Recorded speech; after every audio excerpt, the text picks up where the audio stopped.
all my fellow patriots and you filthy leftist stalkers out there. Welcome back to my channel. My name's Angela Box. This is Angela's Soapbox, where I say what you are thinking. And before we begin, please go ahead and hit the subscribe button, join the family, get notified of new videos. I post every week. I know I'm a lazy YouTuber. I don't post all the time. Don't have the time or the energy. So hit that subscribe button and come back every week to see what I'm ranting about, because it's always something that I think you'll appreciate. Now, every week I like to dedicate a sea turtle killing plastic straw to a leftist who richly deserves it. Sometimes someone else who richly deserves it. But this time it's Ilhan Omar's turn. Told you you'd get there, girl. Here, this one's for you, Ilhan. And we'll get to more as to why she gets the straw later. But this week in my Angela Soapbox article and Red Pill Pundit article, which I will link below, please read it. I do like to write, in addition to running my mouth. I talk about how the Democrats aren't even pretending like they like America anymore. I mean, they're basically blatantly pitting us against them. And by us, I mean normal America. And normal America are the people who obviously voted for Trump. I mean, what the best thing about Trump, he's done a lot of amazing things, but one of the best things he's done is he's really exposed how Democrats despise their fellow Americans. They cannot stand us. So Trump might be the figurehead of and the focus of their rage and their sky screaming right now, but in actuality, it's us that they hate. And so it's up to us as patriots, as people who are normal in good ways. I don't think being normal all the time is the best thing. I think you need to be yourself and be an individual, 100% be you. But I'm talking about supporting common sense ideas that President Trump does. But when Democrats attack him, they're attacking us. And so tonight we have another Democrat debate, and on the stage is one less person of color. I know everyone's very sad to hear that Cory Booker has dropped out of the race, and or as I like to say, Rosario Dawson can come collect her last bearding check because her services will no longer be needed. But boy, everyone thought that Cory Booker had a real chance when he was going after Brett Kavanaugh last year, didn't they? No, actually, the only person who thought he had a chance was Cory Booker and the ridiculous media that puts him on to run his mouth and his eyes really big. Oh, racism. Racist.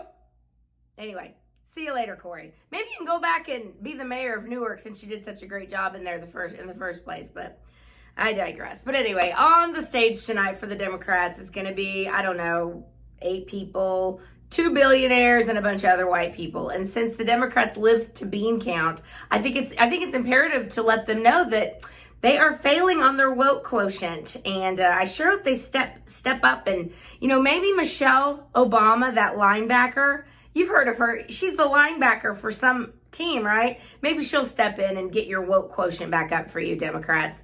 Keep the faith. But anyway, let's talk about how Democrats basically don't even act like they like us anymore. Let us count the ways, as we might say.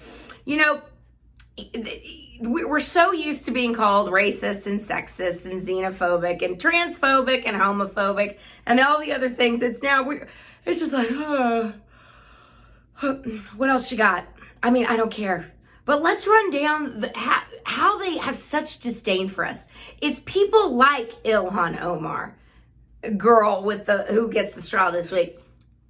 It's people like Ilhan Omar actually saying that she got PTSD because, she was raised in Somalia, which is a complete asshole country, and she was rescued from Somalia. And in fact, she hated Somalia so much and wanted her brother to be in America so much that she committed immigration and marriage fraud allegedly to get him here.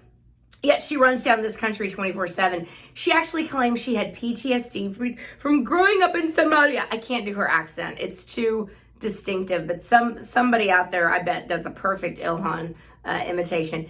She says she's got PTSD from Trump actually taking out an Islamic terrorist, the number 2 terrorist in Iran.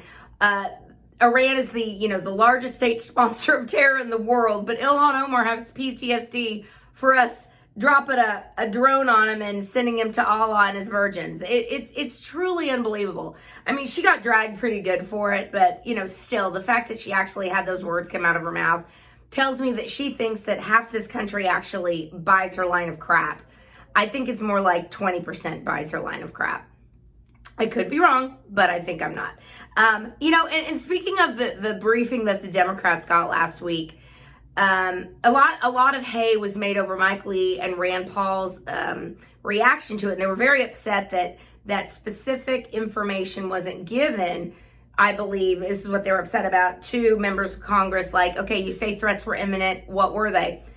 And the dirty little secret is that, and Trump talked about it in his rally, and he was joking about it, but it's not really a joke. The dirty little secret is they cannot be trusted with intelligence because they will leak it to the media. They have done it over and over and over again. And so when the generals, when Defense Secretary Esper and Pompeo and Gina Haspel came in and briefed Congress, they said, look, we had these credible threats, these imminent threats to our embassies. I believe it was 4 embassies that there were credible threats that he was going to hit. And, when people think of an embassy, they think of, a storefront or something. Or like, the Ugandan embassy in Houston, which is, this big or whatever.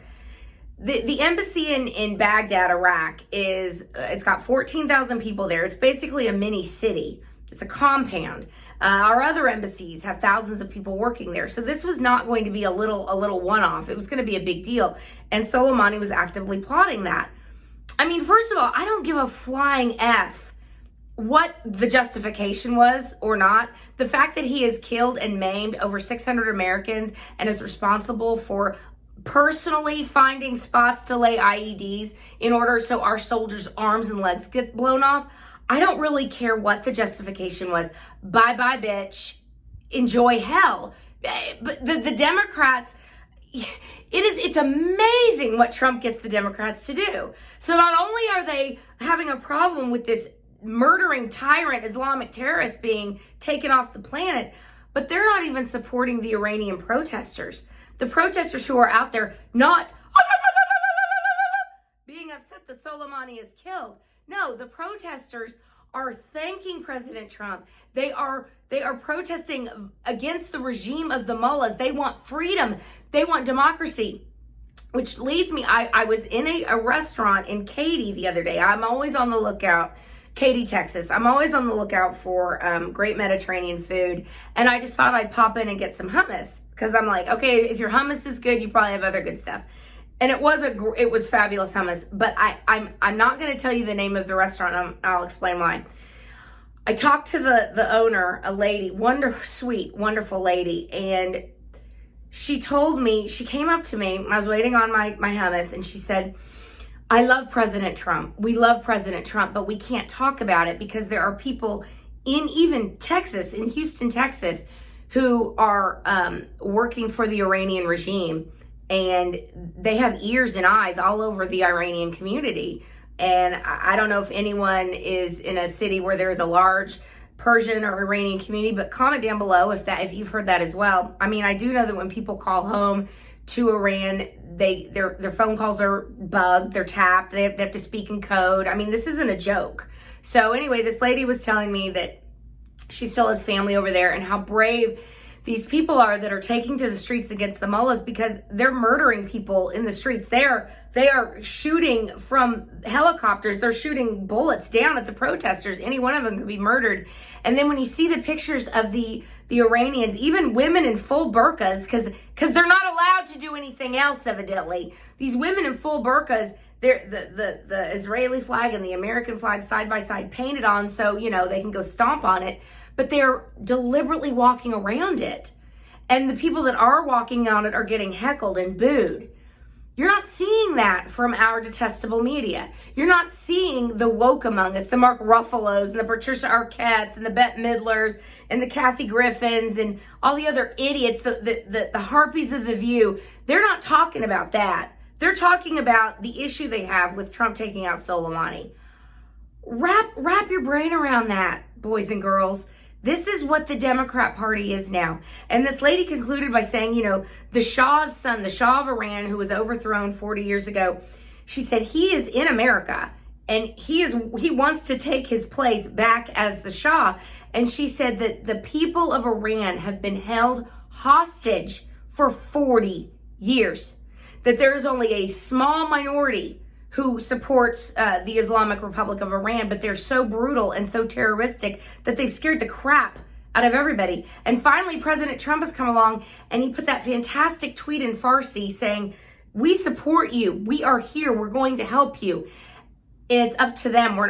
It's up to them to do the heavy lifting, but America is going to be there with, I'm assuming, intelligence and humanitarian aid and all the things that need to be doing. But we are putting a stranglehold on the mullahs with sanctions.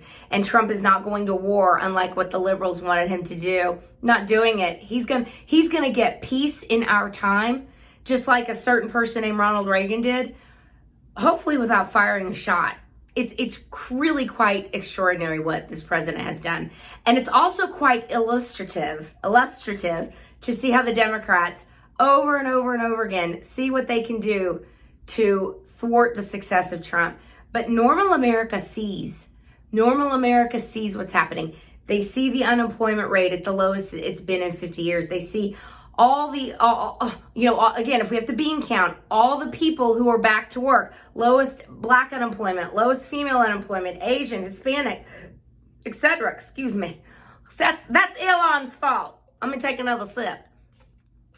I'm not going to do the Sean Hannity litany of listing everything. I mean, you know it. You feel it. People are excited about America. People are out in droves going to Trump rallies. If anything, this movement is exponentially growing. It isn't shrinking, it's growing. It's like the brave Iranian protesters. We're not afraid of these left-wing lunatics. We're going to speak freely and we're going to have our voices heard. And the Democrats can hate on us all they want, but they're not going to win. They're not going to scare us into surrendering our paychecks to them because they know best and the bureaucrats know best. We're not going to be tricked into thinking that the latest climate emergency, like the morons Martin Sheen and Joaquin Phoenix and Jane Fonda are all telling us that because we're eating milk and dairy and driving cars that the world has 12 years or 20 years or 50 years left. We don't buy their line of BS anymore because we've been hearing the same load of garbage from these climate change activists for the last 50 years, and they're completely full of crap. I'm amazed to see how Trump has been able to pull off the veil of the Democrats and the leftists. And I don't think even the linebacker Michelle Obama could save them this year. If I were them, I would just throw everything they've got this year in 2020 at throw the kitchen sink at the election. Give it your best shot. Put Bernie up there. Put Bernie and Stacey Abrams on the same ticket. Do it. I wish you would. We will have a 40 to a 42 state landslide if that happens, electoral college landslide. And I think Trump should go to every blue state and campaign as hard there as he is in the purple states, because I guarantee you some of those states are on the line. Guarantee. Those rallies are not outliers. They are truth. They are what is happening in this country.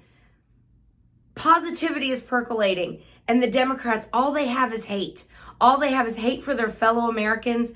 They have love for illegal aliens and love for illegals who come in and spread chaos, drugs, murder, rape, gangbang. They love those people. They hate their fellow Americans. But you know what I have to say to them? We despise you leftists. And the thing is that we may not despise you personally, like you despise us personally. We despise your ideas. Your ideas are unworkable garbage, and they've never worked, and they're not working now, and America can see it.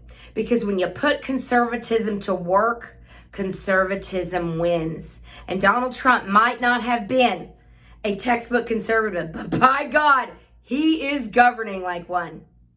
So, my fellow patriots, never, ever give up the fight. And it is your sacred duty, just like it is mine, to piss off a leftist every day if you can, certainly once a week. Wear your MAGA hat out. Wear your where we go one, we go all hat. I have one of those, and I love to wear my where we go one, we go all hat. And those of you who are on the train knows what that means. Wear it. Don't be afraid. Be brave. Be strong. And I will see you next week. Bye-bye.